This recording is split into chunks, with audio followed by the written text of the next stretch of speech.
OK, well, let's get started with our first question from Martin. Martin. Good evening, Prime Minister. Good evening, As a Martin. serving police officer, I've been witness to the devastating effects of police cuts during your time as Home Secretary. And now, after the horrendous terrorist attacks in Manchester last Monday, we have seen the need to draft in the military. What promise can you make to increase the number of police officers? And can I ask you to provide us with a specific number of how many extra police officers will be recruited under your government and how you propose to fund it? Well, Martin, as a serving police officer, obviously you'll be aware that we have police and counter-terrorism police. We've been very clear that we have protected the budgets for counter-terrorism policing, and we're currently protecting overall police budgets as well. And we're ensuring that we're putting money in to enable the police to address what are actually different ways, as you will know, different types of crime. Crime is changing and policing will be changing in the future. It's why we're putting more money, for example, into cyber policing, because increasingly we see those as the sort of crimes that are having to be addressed. We did do what was called Operation Tempora, which enabled the military to assist the police following the terrible, horrific attack that took place in Manchester. That's been a well-prepared plan for some time, and that was put into operation smoothly and is now being run down. What is important is that we not only ensure we have the counter-terrorism police we need and the overall police that we need, but also that they have the powers that they need. And that's what I've done as Home Secretary. I ensured that we brought through new legislation to put powers into place which gave the police what they were asking for in order to be able to deal with counter-terrorism. Prime Minister, just clarify for Martin, when you became Home Secretary, the staff numbers of police were 141,850. That's September 2010. What are they now? 124,000. So that's down 20,000. That's what he's talking about. And armed officers were nearly 7,000 in March 2010, and now... We're currently having an uplift in the number of armed officers. We agreed that not just the normal armed officers should be increased, but actually the counter-terrorism specialist officers they were as well. cut over 6 years, and you've had to put them back up. Was that a mistake? What we had to do when we came into government in 2010 was to ensure that we were living within our means, and that was very important because of the economic situation we'd inherited. Now, what we need to do in policing terms is ensure it's not just about the numbers of police. People often focus on the numbers of police. It's actually about what the police are able to do and how they are being deployed on our streets. As I say, in counter-terrorism policing, we have protected those budgets and we're currently protecting police budgets. But crime is changing. And the sort of job that the police officers need to do is changing.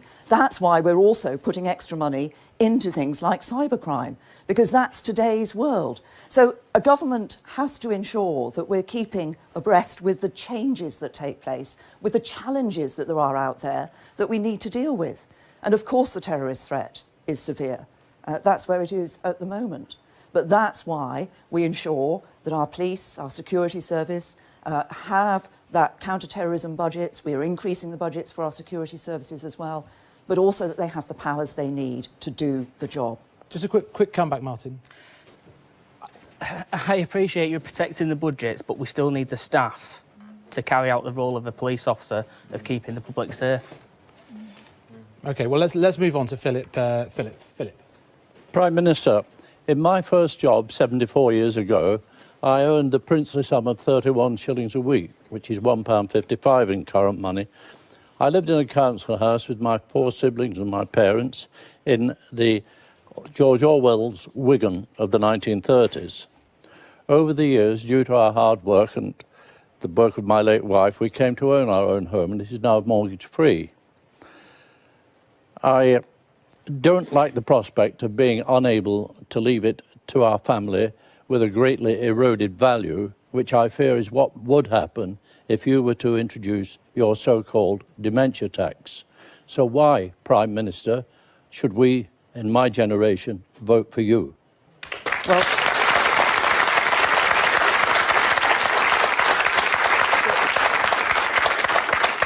Philip, thank you, because you've raised an issue which I know a lot of people are looking at and thinking about.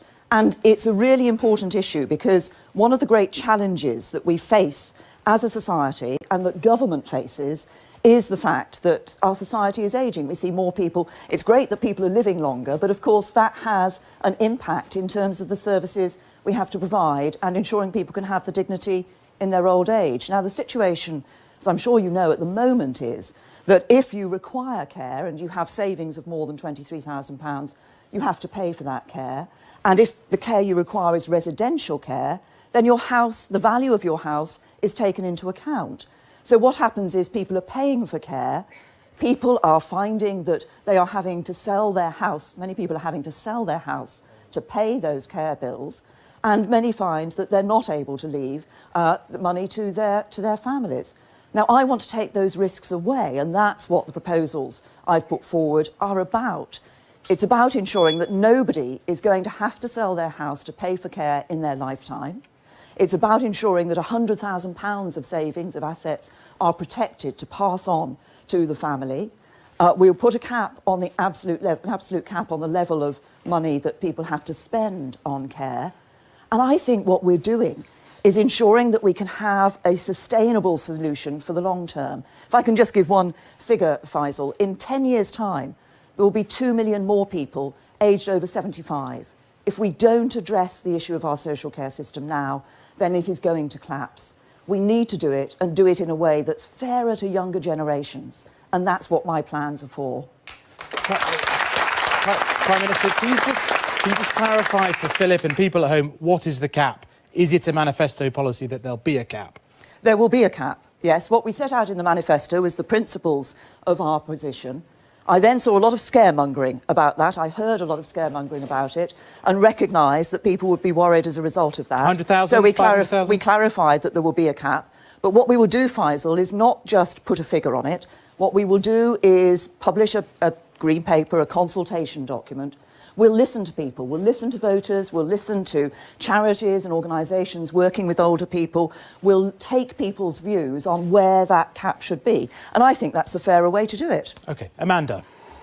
Good evening. Are we dividing England and Scotland by allowing a winter fuel allowance for over 60s in Scotland? Is this fair? Well, we have a situation, as you know, where there's a devolved government in Scotland and they have the ability to make separate decisions on a whole variety of issues affecting people in Scotland, and they've been given extra powers in relation to dealing with welfare. So it is up to them to make that decision as to how they choose to apply certain welfare benefits. We have said, and we will in government, means test the winter fuel payment. And the reason for doing that is this. At the moment, we have a situation where pensioners who are better off are getting that help and support, where you see working families who might be struggling not getting that sort of support. And I think it's right, and I think, I've met pensioners who've said to me that they don't think they should get that winter fuel payment. What we will do with the money that's released is we'll put it into health and social care. So it will be going towards actually ensuring that those systems are providing better quality care for older people and others. So, Prime Minister, we know that Scottish pensioners will keep the winter fuel allowance. Can you tell us how many English pensioners will lose it? The IFS have assumed 6 million, the Resolution Foundation 10 million. It's clearly several million, isn't it? Well, what we're going to do, Faisal, I'm sorry, it's exactly the same as I've just said on the social care cap, is once again, I think this is an issue where we need not just to pull out a figure in an election campaign, but actually to listen to people, to talk to people, to take people's views, and then make a proposal as government. So there's a proper consultation. So we're actually hearing from voters, we're hearing from organisations and charities and others who work with older people about what they think is the right level to set that threshold for winter fuel payments at. But the key thing, the key principle that would drive what we do is that less well-off pensioners will be protected. OK, all right, let's move on to Nicola. Good evening. As a teacher and mother of two, I am incredibly concerned by your proposed changes to school funding, with my local constituency of Batley and Spen one of the worst affected areas. Prime Minister, despite your manifesto promises, these cuts are clearly unsustainable. Are you prepared to change your current plans to prevent further damage to our schools? Well,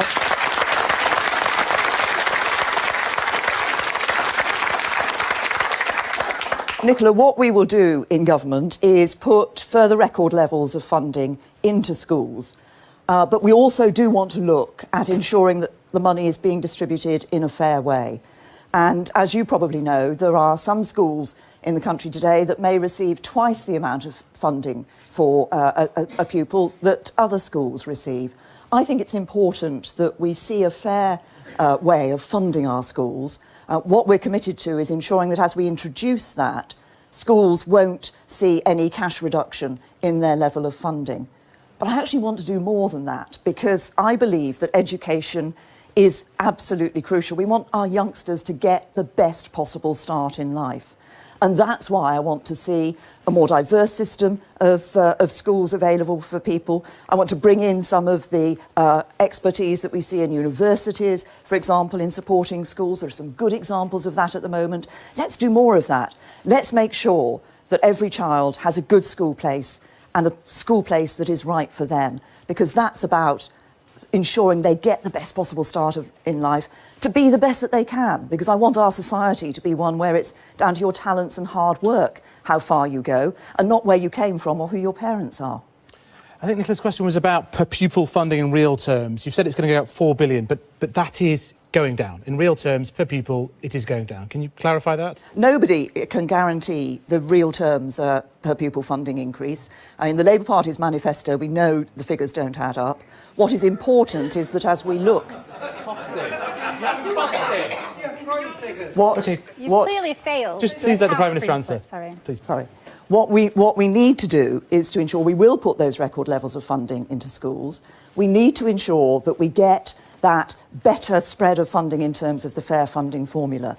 But I also say this, if you look at what happens in education, it's not just people are focusing on funding, but actually we need to ensure that we do see good or outstanding schools and more good or outstanding places in good or outstanding schools for children. We've seen the number increase over the last 7 years. We need to carry on doing that so that there is a good school place for every child. And that isn't just about funding, it's about a whole variety of things that go to make up really good education for children. OK, next question, Joy. Oops. Hello, I'm over here. Theresa May, could you please justify to me why I have leaflets saved at home, delivered to me by my local Conservatives before the EU referendum, stating clearly that we will save £350 million per week for the NHS if we leave the EU? That lie is the only reason why I, and I'm sure many others here tonight possibly, decided to vote leave. There were a number of claims made during the referendum campaign on both sides of the argument, and there were some passionately held views and some really passionate arguments on both sides. I think what's important now is that we ensure that we get the best possible deal from Brexit. That is about negotiating a really good deal for Britain. It is about ensuring that in future we won't be sending vast sums of money to the European Union every year as we do as members of the EU. And we will be able to look at what, as funding comes back, how we use that funding. But it is important that we get that best possible deal because it underpins so much else of what we want to do. And we can only get that deal if we've got a plan to go in there and really stand up for Britain. And the negotiations will start 11 days after Election Day. So we have to know what we're doing, we have to have a strong hand in the negotiations and be very clear about getting the best possible deal for Britain. That wasn't quite an... Are you happy with that answer, Joy? Well, there we go. Persuaded Joy. Well, let's move on to Angela. Prime Minister, I'm a midwife in Devon, and I believe the wealth of a nation lies in the health of its workforce. How do you justify the chronic underfunding of the NHS that I see at work, considering that we now have one of the lowest budgets according to GDP?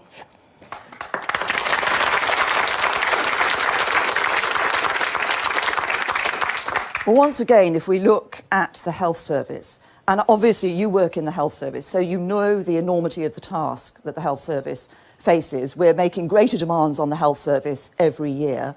The overall figure is we're spending over the 5 years up to 2020, we'll be spending £500 billion in total on the National Health Service. And we do need to make sure that money is being spent well, of course. So we are increasing the funding into the health service and will increase funding into the health service in the future. And we're committed to that in our manifesto, both in terms of buildings and technology, but also in terms of increasing the per head funding for the National Health Service in real terms every year. It's important. We all rely on the health service. We all know people either who work in the health service like yourself, who've been through the health service, who've had great care and attention from the fantastic staff in the health service. That's why we're ensuring that we are putting more money into the NHS and more money for the future, as well as what is happening at the moment. We want that first-class NHS, but we can only do that if we have a really strong economy to pay for it. And that's where the Brexit negotiations, but so much else actually comes in, because it's making sure we get that right deal for Britain from Brexit, that we can build on the strong economy and the economic progress we've made in the last few years. Because if we do that, then we have that money to fund that first-class National Health Service. That's what we're committed to. OK, what did you think of that answer? I'll throw it back to you. I see a lot of efficiency savings that are actually cuts. I see hospitals closing. I see staff that are at their wits' end because they can't give the care that they want to give. I'll believe it when I see it. OK, let's go to Sandeep. Sandeep. Where's Sandeep? Sandeep. Oh, sorry. There we go. Thank Hello, you. Prime Minister. Hello. Prime Minister, describing yourself and being described as a bloody difficult woman may be helpful in Brexit negotiations with the EU. But do you think the same attitude, when applied to domestic policy, such as welfare reform and cuts, have reinforced the image of the Conservatives being called the nasty party again? When I was described as, in the terms that you've said, as a difficult woman, I think it was about, because my colleague who used that term saw me as somebody who actually stood by what I thought was right and was willing to fight for what I believe is the right thing to do. And that's what drives me. It's doing what is the right thing by the country. And sometimes you have to be difficult in order to do that. But if I look at what's coming ahead to this country, we stand at a very important moment in our history. We have the opportunity now to really change this country for the better, for the future.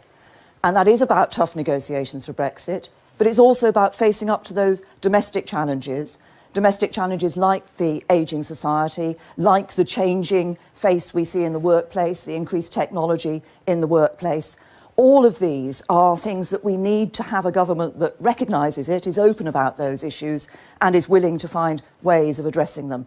And if, in order to address them and do the right thing by the country, it takes being a difficult woman, then that's exactly what I will be. So Prime Minister, the question was about nasty party applied to domestic policy, and you're asking fairly uniquely for a massive majority. Already, Prime Minister, you want a really big majority. That will also apply to domestic policy. And you voted for things that were subsequently U-turned on, like tax credits cuts in 2015. Isn't that what will not be able to be turned around when you have a larger majority, if that's what you get? Well, you say, what I'm doing, Faisal, is actually going out across the country, asking people, yes, to put their, for me to gain their trust so that they will support me at this election. Because I think it is important to have a strong hand in the negotiations for Brexit, to have that strong mandate for those negotiations. But we also have a lot of challenges to face here in this country. And as I've said, Brexit is one of the challenges, getting that right. Our ageing society is another. The divisions within our society is another. And the issue of making sure we have a strong economy and facing the impact of changing technology and the impact that's having on our lives and our workplace, as everybody will know. These are big challenges ahead. And the domestic policies that I've set out are policies to address those challenges. And some of them will involve difficult choices.